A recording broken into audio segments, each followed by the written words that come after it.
Hi friends, this is Nagarjuna. Welcome to our Inspire Academy channel. Okay, next topic మనం వెళ్దాము. Previous వీడియోలో మనం skeletal system, digestive system రెండు చూసాం కదా. ఈరోజు మనం బ్లడ్ సర్క్యులేషన్, రక్త ప్రసరణ వ్యవస్థ గురించి చూద్దాం. ఓకే,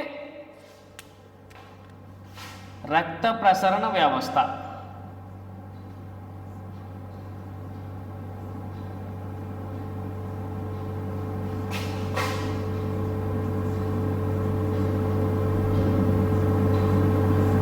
బ్లడ్ సర్క్యులేషన్ అంటున్నా. అసలు రక్త ప్రసరణ వ్యవస్థ అంటే ఏంటి అనేది మనకు కావాలమ్మా. రక్త ప్రసరణ వ్యవస్థ అంటే అర్థమైందయ్యా అంటే మన శరీరం లోపల మనం ఇప్పుడు ఆహార పదార్థాలు తీసుకుంటున్నాం కదమ్మా. ఆహార పదార్థాలు తీసుకోవడం వల్ల ఏమైంది, మనం ఏం చెప్పుకున్నాం, మనం జీర్ణ వ్యవస్థలో మనం తీసుకున్న ఆహార పదార్థాల్లో ఉన్న సంక్లిష్ట పదార్థాలు అన్నీ కూడా సరళ పదార్థాలుగా మారిపోతున్నాయి. ఆ సంక్లిష్ట పదార్థాలని సరళ పదార్థాలుగా మార్చే క్రియ జీర్ణక్రియ అని చెప్పాను. మరి అలా ఏర్పడిన సరళ పదార్థాలు మొత్తం ఎక్కడికి వెళ్ళాలి? ప్రతి కణానికి వెళ్ళాలి. ప్రతి కణానికి చేరవేసేది ఏంటి? రక్తం. అంటే రక్తము ద్వారా మనం తీసుకున్న ఆహార పదార్థాల్లో ఉన్న పోషకాలు కావచ్చు, ఆహార పదార్థాల్లో ఏర్పడిన వ్యర్థ పదార్థాలని కావచ్చు, మనం పీల్చుకునే వాయువులు కావచ్చు. ఓకేనా? పోషకాలు కానీ, వ్యర్థ పదార్థాలు కానీ, వాయువులు కానీ ఏదో ఒక పదార్థాన్ని ఒక చోట నుండి మరొక చోటకు మోసుకు వెళ్ళేది రక్తం. అలా రక్తము ద్వారా పదార్థాల రవాణా జరుగుతుంది కాబట్టి ఆ వ్యవస్థని రక్త ప్రసరణ వ్యవస్థ అంటారు. మరి రక్త ప్రసరణ వ్యవస్థని మొట్టమొదటిసారిగా ప్రయోగాత్మకంగా నిరూపించిన శాస్త్రవేత్త ఎవరు? చూడండి ఇక్కడ జాగ్రత్తగా. రక్త ప్రసరణ వ్యవస్థపై మొదటిగా పరిశోధన జరిపిన శాస్త్రవేత్త ఎవరు అంటే ఒక వ్యక్తి వస్తాడు. రక్త ప్రసరణ వ్యవస్థపై మొట్టమొదటిసారిగా ప్రయోగాత్మకంగా నిరూపించిన శాస్త్రవేత్త ఎవరయ్యా అంటే ఒక వ్యక్తి వస్తాడు. చూడండి, రక్త ప్రసరణ వ్యవస్థపై మొదటిగా పరిశోధన జరిపిన శాస్త్రవేత్త ఎవరు అంటే ఫ్యాబ్రసీ. మొట్టమొదటిసారిగా రక్త ప్రసరణ వ్యవస్థపై పరిశోధన జరిపిన శాస్త్రవేత్త ఎవరయ్యా అంటే ఫ్యాబ్రసీ. ఓకేనా? ఫ్యాబ్రసీ అని ఆయన ఏం చేశాడయ్యా అంటే మొట్టమొదటిసారిగా విలియం హార్వే కన్నా ముందు మొట్టమొదటిసారిగా ఈయనంట బ్లడ్ సర్క్యులేషన్ ప్రూవ్ చేయడం కోసం కాళ్ళలో మోకాళ్ళ పైన తాడుతో గట్టి కట్టుకున్నాడంట. తాడుతో గట్టి మూడేసుకొని నడుస్తుంటే కింద నుంచి కొన్ని రక్తనాళాలు ఉబ్బుతూ పైకి వస్తున్నాయంట. ఆ ఉబ్బుతూ వచ్చేసరికి ఫ్యాబ్రసీ గారికి డౌట్ వచ్చింది. ఏందయ్యా అంటే ఇక్కడ రక్తం అనేది కిందకి వెళ్ళాలి కదా, కిందకి ఉబ్బుతూ వెళ్ళాలి కదా, కానీ పైనుంచి కింద నుంచి పైకి ఉబ్బుతూ వస్తుంది ఏంటి అంటే రక్తం కింద నుంచి పైకి వస్తుంది అంటే అవయవాల నుంచి గుండె దిశగా రక్తం రావడం జరుగుతుంది అని గుర్తించాడమ్మా. గుర్తించినప్పుడు దానికి ఒక డౌట్ వచ్చింది. ఏందయ్యా అంటే బేసిక్గా మనకి మన భూమికి ఉన్నటువంటి శక్తి ఏంటి? గురుత్వాకర్షణ. ఏ వస్తువునైనా సరే తన వైపు లాక్కుంటుంది, గురుత్వాకర్షణ బలం కదా. కానీ ఇక్కడ రక్తం ఎటు వస్తుంది? శరీర భాగాల నుండి గుండె దిశగా వస్తుంది, అంటే వ్యతిరేక దిశలో పైకి వస్తుంది అనమాట. ఇలా రాకూడదు కదా, ఇలా ఎందుకు వస్తుంది అనే దాన్ని గుర్తించి గుండెకి శరీర భాగాల నుంచి గుండెకి రక్తాన్ని తీసుకువచ్చే రక్తనాళాలు మన శరీరంలో ఉన్నాయి.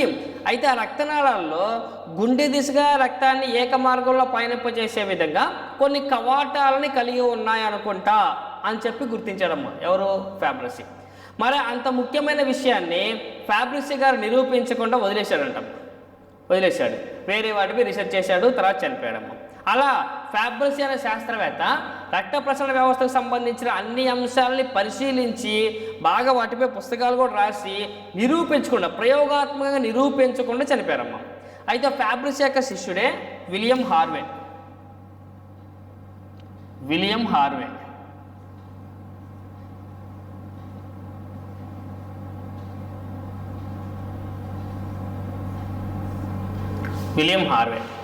అతను ఏం చేశారంటే గురువు గారు ఫ్యాబ్రసీ ఏమైతే తను పరిశోధన చేశాడో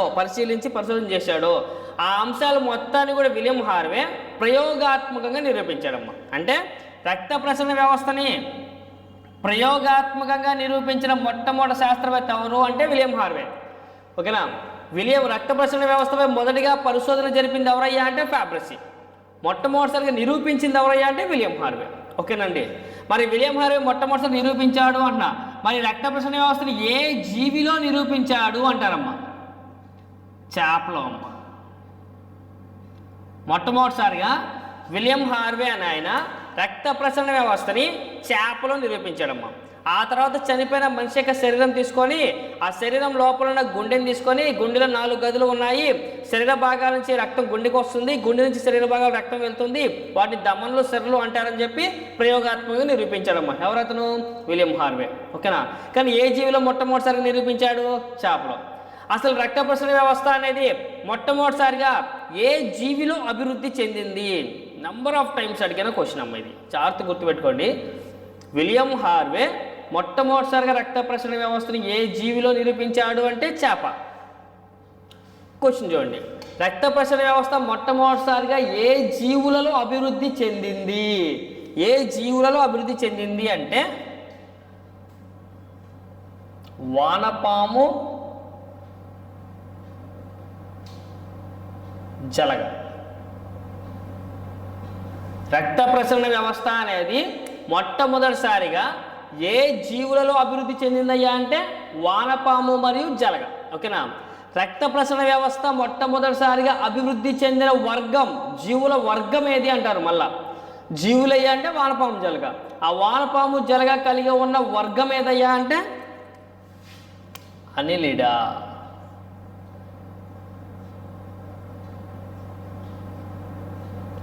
అనిలిడా.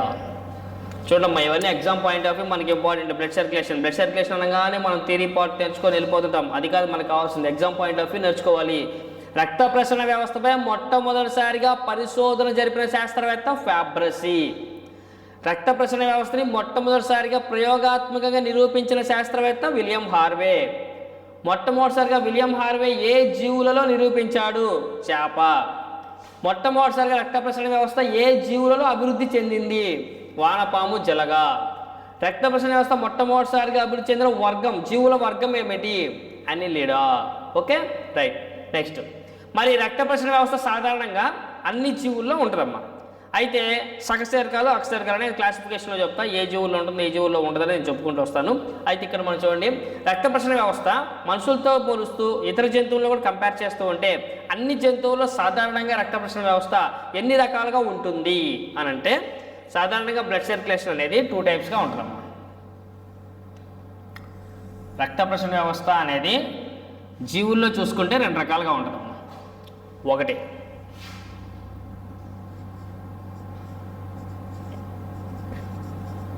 స్వేచ్ఛాయుత రక్త ప్రసరణ వ్యవస్థ, 2 బంధిత రక్త ప్రసరణ వ్యవస్థ. Okay, open and closed. Open blood circulation, closed blood circulation అని చెప్తామమ్మా. స్వేచ్ఛాయుత రక్త ప్రసరణ వ్యవస్థ, బంధిత రక్త ప్రసరణ వ్యవస్థ 2 రకాలమ్మా. ఇక్కడ స్వేచ్ఛాయుత, బంధిత అంటే అర్థమైందయ్యా అంటే చూడమ్మా, ఇప్పుడు మన శరీరంలో రక్తం అనేది గుండె నుండి శరీర భాగాలకు వెళ్తుంది, శరీర భాగాల నుంచి గుండెకి వస్తుంది. అలా గుండె నుండి శరీర భాగాలకి, శరీర భాగాల నుంచి గుండెకి రక్తం సరఫరా అవడానికి గల కారణం ఏం ఉపయోగపడుతున్నాయి? రక్తనాళాలు. అంటే రక్తనాళాల ద్వారా రక్తం అనేది గుండె నుండి శరీర భాగాలకి, శరీర భాగాల నుంచి గుండెకి సరఫరా అవుతుంది. అలా రక్తనాళాల ద్వారా రక్తం సరఫరా అయితే కనుక దాన్ని బంధిత రక్త ప్రసరణ వ్యవస్థ అంటారు. రక్తనాళాలు లేకుండా కనుక రక్తం సరఫరా అయితే దాన్ని స్వేచ్ఛాయుత అంటారు. మరి స్వేచ్ఛాయుత రక్త ప్రసరణ వ్యవస్థలో రక్తాన్ని సరఫరా చేసేటువంటి నిర్మాణాలు ఏమిటి అంటారమ్మా? రక్త కోటరాలు అనేవి ఉంటాయమ్మా. రక్త కోటరాలు, ఈ కోటరాలు అనేవి ఉంటాయమ్మా. వీటితో రక్తం సరఫరా అవుతూ ఉంటుందమ్మా. ఎగ్జాంపుల్ ఏం చెప్పుకోవచ్చు అంటే వీటికి కీటకాలు చెప్పచ్చు. ఆర్ద్రోపోడా, కీటకాలు, ఇన్సెక్ట్స్, కీటకాలు చెప్పచ్చు. బంధిత రక్త ప్రసరణ వ్యవస్థ అనేది రక్తనాళాల ద్వారా రక్తం సరఫరా అవడం అమ్మ. రక్తనాళాల ద్వారా రక్తం సరఫరా అయితే కనుక దాన్ని బంధిత రక్త ప్రసరణ వ్యవస్థ అంటారు. వీటికి ఎగ్జాంపుల్ ఏం జీవులు చెప్పుకోవచ్చాయి అంటే వానపాము వస్తుంది,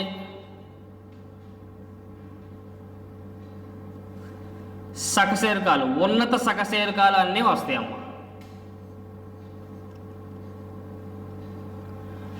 ఉన్నత సకశేరుకాలు, సకశేరుకాలు అంటే వర్టిబ్రేట్స్, వెన్నుపాము కలిగి ఉన్నవి అని అర్థం. ఓకేనా? సకశేరుకాలు ఇవి వస్తాయండి. ఇలా మనకి రక్త ప్రసరణ వ్యవస్థ అనేది 2 రకాలుగా ఉంటుందమ్మా. స్వేచ్ఛాయుత రక్త ప్రసరణ వ్యవస్థ, బంధిత రక్త ప్రసరణ వ్యవస్థ, ఇలా 2 టైప్స్గా ఉంటుందమ్మా మనకి. ఓకేనా? అయితే ఇక్కడ మనం చెప్పుకోవాల్సింది బంధిత. మన క్షీరదాలే కదమ్మా, సకశేరుకలు ఒకటి క్షీరదం మనిషి లోపల రక్తనాళాలు ఉంటాయి కదా, మన రక్తనాళాలు కలిగి ఉన్నటువంటి బంధిత రక్త ప్రసరణ వ్యవస్థ గురించి మనం తెలుసుకోవాల్సిన అవసరం ఉంది. అది చూద్దాం ఇప్పుడు. నెక్స్ట్, రక్త ప్రసరణ వ్యవస్థ, బంధిత రక్త ప్రసరణ వ్యవస్థ, వాటిలో కూడా బేసిక్గా మనకి 2 టైప్స్ కనపడతాయి అమ్మా. అవేందయ్యా అంటే, గుండె నుండి రక్తం శరీర భాగాలకు సరఫరా అవుతుంది కదమ్మా, ఆ రక్తం సరఫరా అయ్యే విధానాన్ని బట్టి రక్త ప్రసరణ వ్యవస్థను 2 రకాలు చెప్తున్నారమ్మా. మన శరీరమే కాదమ్మా, సకశేరుకలు అని చెప్పాను. ఆ జీవుల్లో సరఫరా అయ్యే రక్తం యొక్క నిర్మాణం ఏ విధంగా సరఫరా అవుతుంది అని దాని మీద ఆధారంగా చేసుకుంటే 2 రకాలుగా చెప్పుకోవచ్చు. ఇక్కడ కూడా అవేంటంటే, రక్తం సరఫరా అయ్యే దాన్ని బట్టి, గుండెకు రక్తం అందే విధానాన్ని బట్టి 2 రకాలుగా చెప్తారు. క్వశ్చన్ ఎలాగైనా అడగచ్చు. మానవ శరీరం అని కాదు, ఒక జీవిలో గుండెకు రక్తం అందే విధానాన్ని బట్టి రక్త ప్రసరణ వ్యవస్థను ఎన్ని రకాలుగా విభజించారు? 2 రకాలుగా విభజించారు. 1 ఏకవలయ రక్త ప్రసరణ వ్యవస్థ, 2 ద్వివలయ రక్త ప్రసరణ వ్యవస్థ. మోనో సర్క్యులేషన్, బై సర్క్యులేషన్ అంటారమ్మా. ఏకవలయ రక్త ప్రసరణ వ్యవస్థ, ద్వివలయ రక్త ప్రసరణ వ్యవస్థ. అసలు ఏకవలయ అంటే ఏంది, ద్వివలయ అంటే ఏంది అనేది మనకు కావాలమ్మా. చూడండి, ఇందాకేం చెప్పాను, గుండెకి రక్తం అందే విధానాన్ని బట్టి అన్న. ఇక్కడ ఏకవలయ ద్వివలయ అంటే ఏందో ఫస్ట్ మనం చూద్దాం. సపోజ్ ఏకవలయ తీసుకుందాం. ఏకవలయలో ఫర్ ఎగ్జాంపుల్ చేపను తీసుకుంటున్నాను నేను. ఓకేనా? ఏకవలయలో నేను ఎగ్జాంపుల్గా చేప గుండెని తీసుకుంటున్నాను. నేను చేప గుండెని తీసుకుంటున్నాను.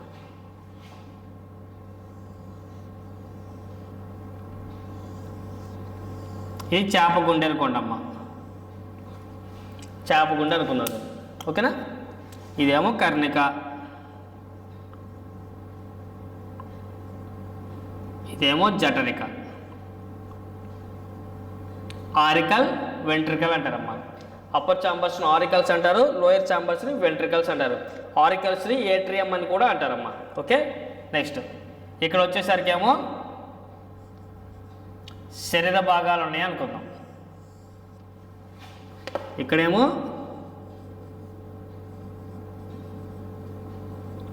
మొప్పలు ఉన్నాయి అనుకుందాం. ఓకేనా? మొప్పలు ఉన్నాయి అనుకుందాం. బ్లడ్ సర్క్యులేషన్ చూడండి ఎలా జరిగిందంటే, ఫస్ట్ శరీర భాగాల నుంచి రక్తం అనేది గుండె యొక్క పై గదికి వెళ్ళిద్దమ్మా. శరీర భాగాల నుంచి రక్తం గుండె యొక్క పై గదికి వెళ్ళిద్ది. పై గది నుంచి కింది గదికి వస్తుంది. కింద గదిలో నుంచి మొప్పలకు వస్తుంది. ఓకేనా? మొప్పల నుంచి ఎక్కడికి వెళ్ళిద్దయ్యా అంటే శరీర భాగాలకు వెళ్తుంది. మొప్పల నుంచి ఎక్కడికి వెళ్తుంది? శరీర భాగాలకు వెళ్తుంది. అయితే ఇక్కడ చూడండి, మనకు ఒకసారి శరీర భాగాల నుంచి రక్తం మొదలై గుండె నుంచి మళ్ళీ మొప్పలకి, మొప్పల నుంచి మళ్ళీ శరీర భాగాలకి. అంటే శరీర భాగాల నుంచి రక్తం మొదలై తిరిగి మళ్ళీ ఎక్కడికి వచ్చింది? శరీర భాగాలకే వచ్చింది. అంటే ఇక్కడ రక్తం అనేది ఒక వలయాన్ని పూర్తి చేసుకొని వచ్చింది అనమాట. ఇలా రక్తం అనేది ఒక వలయాన్ని పూర్తి చేసుకొని వచ్చినప్పుడు గుండెకి రక్తం ఎన్నిసార్లు అందుతుంది అనేది మన క్వశ్చన్. ఓకేనా? శరీర భాగాల నుంచి రక్తం మొదలై గుండెకి ఒకసారి చేరి మళ్ళీ మొప్పలకు వచ్చి మొప్పల నుంచి శరీర భాగాలకు వచ్చింది. అలా ఒక వలయాన్ని పూర్తి చేసుకున్నప్పుడు గుండెకు కనుక ఒకసారి మాత్రమే రక్తం చేరితే దాన్ని ఏకవలయ రక్త ప్రసరణ వ్యవస్థ అంటారమ్మా. ఓకేనా? శరీర భాగాల నుండి గుండెకి ఒకసారి మాత్రమే చేరింది, ఇక్కడ ఇంకోసారి ఎక్కడా రాలేదు మళ్ళీ గుండెకి తిరిగి. ఇట్లా ఒక వలయం పూర్తి చేసుకున్నప్పుడు గుండెకి రక్తం ఒకసారి మాత్రమే వస్తే దాన్ని ఏకవలయ రక్త ప్రసరణ వ్యవస్థ అంటారు. ఎగ్జాంపుల్ ఏం చెప్పాను? చేప. అలా కాకుండా మనది తీసుకుందాం. హ్యూమన్ బాడీలో మనది తీసుకుంటే కనుక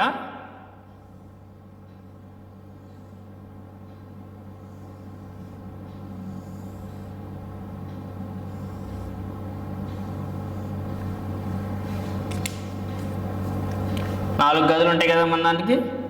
ఇదేమో కుడి కర్ణిక, ఇదేమో ఎడమ కర్ణిక, ఇదేమో కుడి జఠరిక, ఇదేమో ఎడమ జఠరిక అనుకుందాం. ఇక్కడేమో ఊపిరితిత్తులు ఉన్నాయి అనుకుందాం. ఇక్కడేమో శరీర భాగాలు ఉన్నాయి అనుకుందాం. ఇప్పుడు సర్క్యులేషన్ చూద్దాం. ఎలా వెళ్తుంది అనేది. ఫస్ట్ చూడండి, శరీర భాగాలు. శరీర భాగాల నుంచి రక్తం ఫస్ట్ ఎక్కడికి వెళ్తున్నాయా అంటే కుడి కర్ణికకి వెళ్ళిద్దమ్మా. కుడి కర్ణిక నుంచి కుడి జఠరికి వస్తుందమ్మా. కుడి జఠరిక నుంచి ఊపిరితిత్తులకి వెళ్ళిద్దమ్మా. ఊపిరితిత్తుల నుంచి మళ్ళీ ఎక్కడికి వస్తున్నాయా అంటే ఎడమ కర్ణిక వస్తుందమ్మా. ఎడమ కర్ణిక నుంచి ఎడమ జఠరిక, ఎడమ జఠరిక నుంచి శరీర భాగాలకు వస్తుంది. ఎడమ జఠరిక నుంచి శరీర భాగాలకు వస్తుంది. చూడండి ఇక్కడ కూడా సేమ్ ఇందా అట్లాగే శరీర భాగాల నుంచి మొదలై మళ్ళీ శరీర భాగాలకి తిరిగి వచ్చింది. అంటే రక్తం ఒక వలయాన్ని పూర్తి చేసుకుంది కదా. శరీర భాగాల నుంచి మొదలై శరీర భాగాలకే మరలా తిరిగి వచ్చిందంటే ఒక వలయాన్ని పూర్తి చేసుకుంది. ఇలా రక్తం ఒక వలయాన్ని పూర్తి చేసుకున్నప్పుడు గుండెకి రక్తం ఎన్నిసార్లు చేరింది? ఇక్కడ శరీర భాగాల నుంచి కుడి కర్ణికి ఒకసారి వచ్చింది, ఊపిరితిత్తుల నుంచి ఎడమ కర్ణికి ఒకసారి వచ్చింది. ఇలా శరీర భాగాల నుంచి ఒకసారి, ఊపిరితిత్తుల నుంచి ఒకసారి, మొత్తం 2 సార్లు వచ్చింది. అలా రక్తం అనేది ఒక వలయాన్ని పూర్తి చేసుకున్నప్పుడు గుండెకు కనుక 2 సార్లు చేరితే దాన్ని ఏమంటారయ్యా అంటే ద్వివలయ రక్త ప్రసరణ వ్యవస్థ అంటారమ్మా. ఏమంటారండి? ద్వివలయ రక్త ప్రసరణ వ్యవస్థ. గుర్తుపెట్టుకోండి, శరీర భాగాల నుంచి రక్తం మొదలై చివరికి శరీర భాగాలకి చేరినప్పుడు ఒక వలయాన్ని పూర్తి చేసుకున్నట్టే. అలా ఒక వలయాన్ని పూర్తి చేసుకున్నప్పుడు గుండెకు 2 సార్లు రక్తం చేరితే దాన్ని ద్వివలయ అంటారు. అంటే ఇక్కడ ద్వివలయ అంటే 2 సార్లు చేరింది. అది కూడా ఎలా చేరింది అని కూడా అడుగుతుంటాడు ఒక్కోసారి వరుస క్రమం. అది చూడండి, ఫస్ట్ ఏమో గుండెకి శరీర భాగాల నుంచి గుండెకి చేరింది. ఇలా శరీర భాగాల నుంచి గుండెకి చేరినటువంటి దీన్నేమో దైహిక వలయం అంటారు.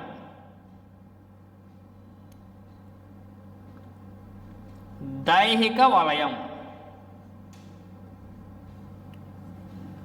ఊపిరితిత్తుల నుంచి మళ్ళీ గుండెకి చేరిందిగా, దీన్నేమో పుపుస వలయం అంటాం. పుపుస వలయం. చూడండి, ద్వివలయ అంటే 2. ఆ 2 వలయాల పేర్లు కూడా మనకు కావాలిగా. ఆ 2 వలయాల పేర్లు ఏంటంటే, ఒకటి దైహిక వలయం. దైహిక వలయము అంటే శరీర భాగాల నుంచి గుండెకి రక్తం చేరుతుందన్నమాట. ఆ అవయవాల వరుస క్రమం మనకు కావాలి. సెకండ్, రెండో వలయం పుపుస వలయం. పుపుస వలయము అంటే ఏంది? ఊపిరితిత్తుల నుంచి గుండెకి చేరుతుంది, దాన్ని పుపుస వలయం అంటాం. వాడు ఎగ్జామ్లో అడుగుతాడమ్మా, క్రింది వాటిలో దైహిక వలయానికి సంబంధించి సరైన వరుస క్రమాన్ని ఎంచుకోండి అంటాడు. క్రింది వాటిలో దైహిక వలయానికి సంబంధించి సరైన వరుస క్రమాన్ని ఎంచుకోండి అంటాడు. అప్పుడు ఈ అవయవాల యొక్క వరుస క్రమం మనకు కావాలి. ఆ వరుస క్రమం ఏంటంటే చూడండి, ఫస్ట్ దైహిక వలయం. దైహిక వలయంలో ఫస్ట్ వచ్చేది ఎడమ జఠరిక. ఎందుకంటే ఎడమ జఠరిక అంటే ఎడమ జఠరిక నుంచి శరీర భాగాలకు వస్తుందిగా. శరీర భాగాలకు రక్తం వస్తేనే కదా గుండెకి వెళ్ళేది. చూడండి, దైహిక వలయంలో మొదటిగా వచ్చేది ఎడమ జఠరిక. ఎడమ జఠరిక తర్వాత శరీర భాగాలు, శరీర భాగాల తర్వాత కుడి కర్ణిక, కుడి కర్ణిక తర్వాత కుడి జఠరిక. అది క్లియర్, అది దైహిక వలయం.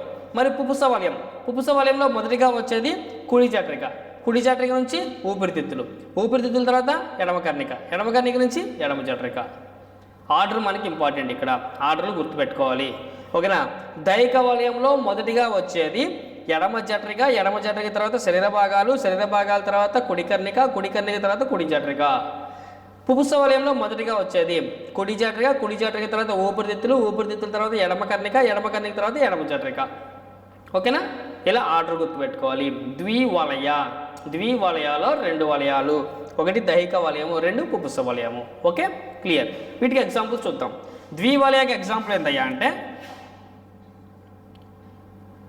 సకశేరుకాలు, ఒక చేపలు తప్పితే మిగతా 4 వస్తాయమ్మా.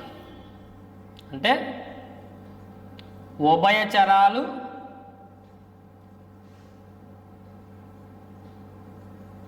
సరీసృపాలు,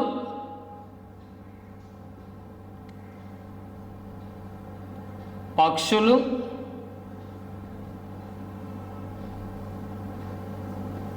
క్షీరదాలు. ఓకేనా? ఎగ్జాంపుల్ ద్వివలయకి ఎగ్జాంపుల్ చూసుకోవచ్చు మనం. ఏందయ్యా ఎగ్జాంపుల్ అంటే ఉభయచరాలు, సరీసృపాలు, పక్షులు, క్షీరదాలు. ఉభయచరం అంటే ఏంటి? ఇంగ్లీష్లో యాంఫీబియన్స్ అంటాం. ఉభయచరాలు అంటే యాంఫీబియన్స్, సరీసృపాలు అంటే రెప్టైల్స్, పక్షుల్ని ఏవ్స్, బర్డ్స్ అని కూడా సైంటిఫిక్ నేమ్ ఏవ్స్ అంటారమ్మా. క్షీరదాలు అంటే మ్యామల్స్ అంటే మనమే. ఓకేనా? ఇవి ఎగ్జాంపుల్ చెప్పుకోవచ్చు.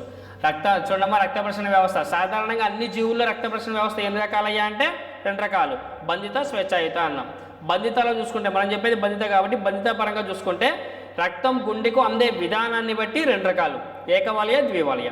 ఏకవలయ అంటే ఏంది, రక్తం అనేది ఒక వలయాన్ని పూర్తి చేసుకుని వచ్చినప్పుడు గుండెకు ఒకసారి మాత్రమే చేరితే దాన్ని ఏకవలయ అంటాం.